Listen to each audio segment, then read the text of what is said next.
Okay, wow.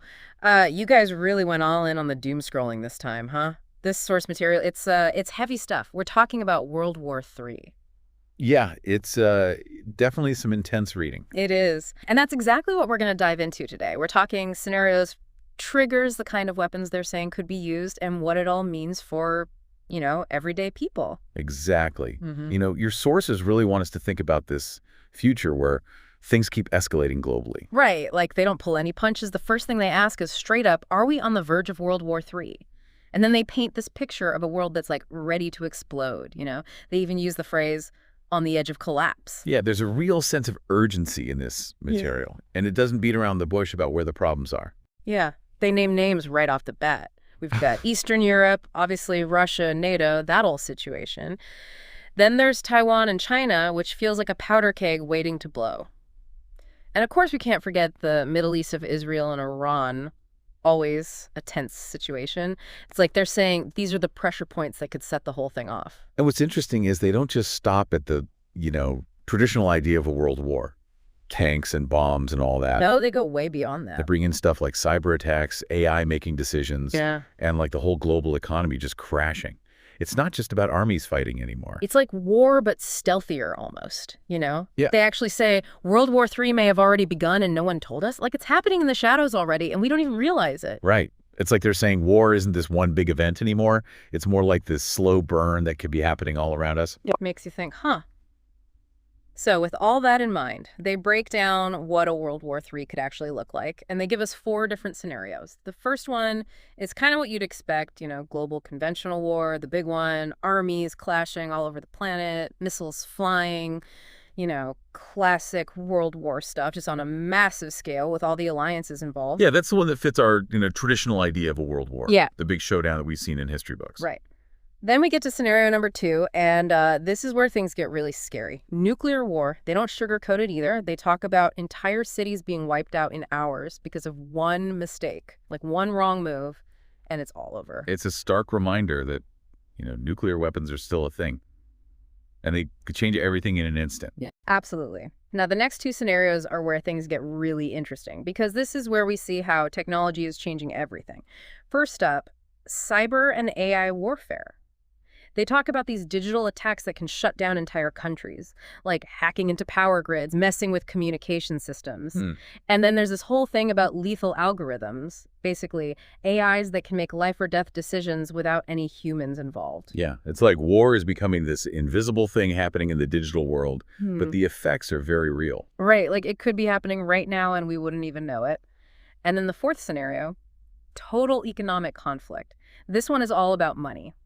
Basically, the global economy goes haywire, currencies collapse, food becomes scarce. It's like the whole system just falls apart, and that's the weapon. It's like they're saying that in today's world, you don't even need bombs to destroy a country. You can just cripple their economy. Right. So they lay out these four scenarios, and then they circle back to this idea that it's already happening. Like pieces of these different scenarios are unfolding right now under our noses. It's a pretty unsettling thought, isn't it? Yeah. Like, the lines between peace and war are getting blurry. Totally.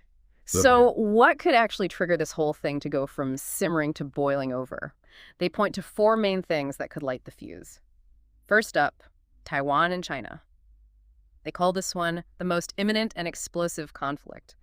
Why do you think they single this one out as being so dangerous? Well, you've got this ongoing dispute about whether Taiwan is part of China or not. Yeah. And China's been getting more and more powerful militarily. Plus, they've been making some pretty aggressive moves in the region. So any little spark could set the whole thing off. Right. It's like a tinderbox just waiting for a match. Then there's Ukraine and NATO. They describe that situation as a power struggle on the verge of dangerous escalation. And, we've all been watching what's been happening there. And the source is saying it could easily spill over and drag in even more countries. Exactly. And when you've got NATO involved, that means you potentially have the U.S. and all its allies getting sucked into the conflict, which could quickly escalate things to a global level. Then we have Israel and Iran, which has always been a powder keg. The source says a preemptive strike could set the Middle East ablaze, which, considering the history of that region and the nuclear question, it's a pretty terrifying thought. Yeah, the Middle East is like this tangled web of alliances and rivalries. Yeah. And there's so much distrust and animosity between different groups. Yeah. So any kind of attack could trigger a chain reaction that would be impossible to contain. And then there's the fourth trigger, which is a little different, climate or energy collapse. This one isn't about one country attacking another. It's more about what happens when things start to break down globally. Like, imagine massive environmental disasters or the world running out of oil or something. That kind of desperation could easily lead to conflict as countries fight over whatever resources are left. It's like they're saying that climate change and resource scarcity are going to be huge drivers of conflict in the future. And that's something we really haven't dealt with on a global scale before. Right. They sum it all up with this really chilling image.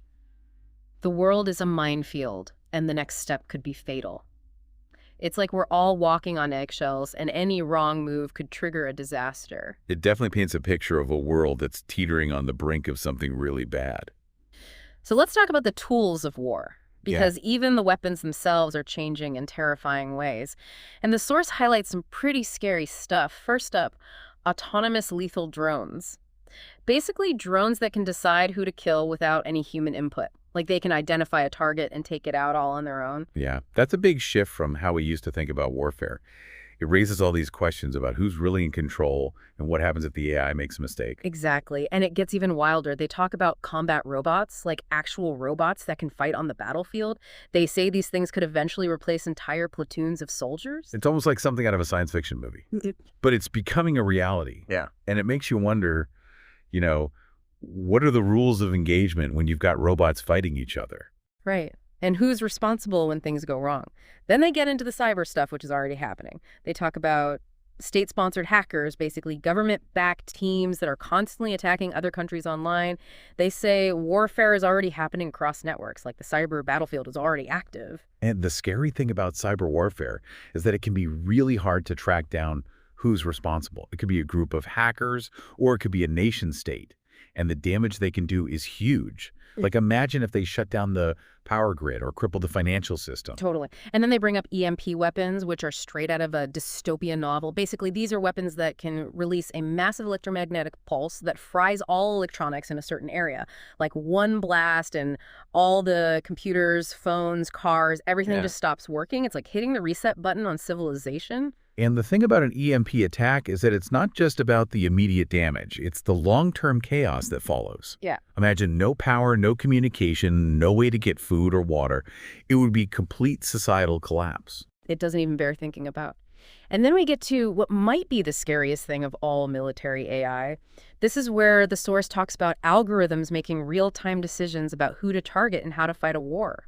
Like, imagine an AI that's in charge of an entire army. It's like taking the human element out of war completely. And that's a really scary thought, because AI doesn't have morals or emotions. It just follows its programming. So what happens if that programming is flawed, or if the AI is fed bad information? Right. It's like giving a supercomputer the power to decide who lives and who dies.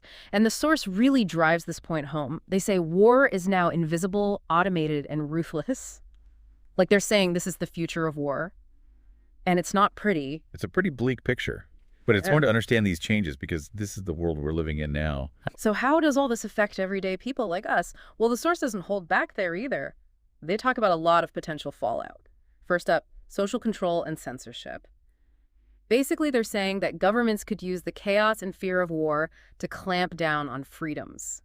Like imagine increased surveillance restrictions on free speech, all in the name of security. It's like the classic excuse, we need to sacrifice some freedoms to keep everyone safe. Yeah. But it could easily be used to silence dissent and control the population. Then there's economic collapse, which would hit everyone hard. Think about it. Currencies crash, food prices skyrocket, maybe even food shortages.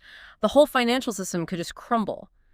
And it's not like any of us are prepared for that. Most people are living paycheck to paycheck as it is. Yeah. And they're totally reliant on the system working. If that system breaks down, things could get really bad really fast. Exactly. Then they talk about mass migration. Like imagine millions of people fleeing conflict zones or areas that have been hit by disaster. It would put an enormous strain on resources and could lead to even more instability. We're already seeing this happening with climate refugees. Yeah. And if things escalate globally, the scale of migration could be unlike anything we've ever seen. And then there's the cyber stuff. They call it cyber chaos. Basically, everything connected to the internet goes haywire. Hospitals, banks, power grids, communication systems, all vulnerable to attack. Nothing would be reliable anymore. It's like taking all the conveniences and infrastructure we rely on and just pulling the plug. Mm-hmm. Imagine trying to live in a world where you can't trust anything online, where you don't know if the lights are going to stay on or if you'll be able to get money out of the bank. It's like a recipe for a complete social breakdown. And finally, they talk about the mental health aspect. Like, imagine the constant stress of living in a world on the brink of war, the anxiety, the depression, the sense of hopelessness. It would take a huge toll on everyone. It's like they're saying this isn't just about physical survival. It's about mental and emotional survival, too. How do you stay sane in a world that's falling apart? Right. The source puts it bluntly. No matter where you are, everyone will be affected. Like, there's no escaping this. It's a global problem that's going to impact all of us. It's a reminder that we're all interconnected. Whether we like it or not, what happens in one part of the world affects us all. So, okay, it's pretty bleak stuff.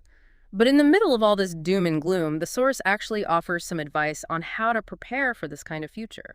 They call it a survival guide, and it's got 6 key points. First one is seek real information. They're saying don't just believe everything you see on the news or social media. Do your own research, find reliable sources, and think critically about the information you're consuming. It's about not falling for propaganda or misinformation, which is going to be everywhere in a crisis situation. Exactly. Second point is decentralize. And this one is all about becoming less reliant on systems that could fail. So things like having a stockpile of food and water, maybe exploring alternative currencies like crypto, and just generally being more self-sufficient. It's about having a backup plan for when the systems we rely on break down, which, they very well could in this kind of scenario. Right. Next up, develop practical skills.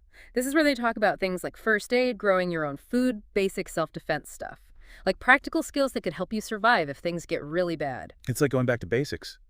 Learning how to take care of yourself and your loved ones without relying on outside help. Right. Fourth point is build trust networks. They're basically saying you can't do this alone. You need a community of people you can rely on. It's about human connection and mutual support, which is going to be more important than ever in a crisis. Absolutely. Fifth point, strengthen the mind. This one is all about mental resilience. Like being able to handle stress and trauma, staying positive in the face of adversity, that kind of stuff. It's recognizing that this isn't just a physical battle, it's a mental and emotional battle too. Right. And finally, master the digital world, which is about being tech savvy, knowing how to protect yourself online, and being able to navigate the digital landscape, even if things go haywire. It's about not being caught off guard if the internet goes down or if there are major cyber attacks happening. You need to know how to function in a digital world that's becoming increasingly unstable. So they lay out this whole survival guide, and then they end it with a pretty stark statement. Those who prepare now will survive later. Like they're saying, this is serious stuff and you need to take it seriously. It's a call to action. It's saying, don't just sit around and wait for things to happen. Take steps to prepare yourself and your loved ones. So we're getting to the end of this deep dive, and the source leaves us with a pretty big question. Are we doomed? Or is there still hope? It's not exactly an easy question to answer. No, it's not. And I think that's the point. They're not trying to give us a definitive answer. They're trying to make us think about the possibilities and the choices we have. Right. And then they throw out this really interesting idea. They say, maybe the real war isn't between nations. It's between awareness and manipulation. Like they're saying the battlefield is in our minds now. It's about being able to see through the propaganda and the lies and make our own decisions. It's about being critical thinkers and not just blindly following what we're told. Totally. Then they follow that up with another powerful line. Collapse may be inevitable, but your surrender is not. Like, even if things fall apart, you still have a choice. You can choose to give up, or you can choose to fight back. It's about taking responsibility for your own destiny, even in the face of overwhelming odds. Right. And they really drive this point home. They say you can be a spectator or a protagonist. Like, you can sit on the sidelines and watch the world burn, or you can get involved and try to make a difference. It's a call to action. It's saying that we all have a role to play in shaping the future, whether we like it or not. And they redefine what it means to survive. It's not just about physical survival. It's about mental, spiritual, strategic survival. Like, it's about surviving as a whole person. It's about finding meaning and purpose, even in the midst of chaos. Right. And they end with this really thought-provoking line, chaos will be routine, and lucidity will be the revolution. Like, they're saying that in a world that's constantly changing and becoming more unstable, the ability to think clearly and rationally is going to be more important than ever. It's about staying grounded and focused when everything around you is falling apart. So, wow. That was a lot to take in. The source material, it really paints a bleak picture, but it also offers some hope and some guidance on how to navigate this crazy world we live in. It's definitely a lot to process. But I think the most important thing is to not just ignore these issues, to engage with them even if they're uncomfortable. Because the more we understand, the better equipped we'll be to face whatever the future holds. Absolutely. So that brings us to our final thought for you guys. Reflecting on everything we've discussed today. What does it mean to you to be a protagonist in this world? What actions can you take to shape your own destiny and the destiny of the world around you? It's a big question, but it's one worth asking. And this deep dive is just the beginning of that conversation. It's a journey of exploration and understanding, and it's one that we all need to take together.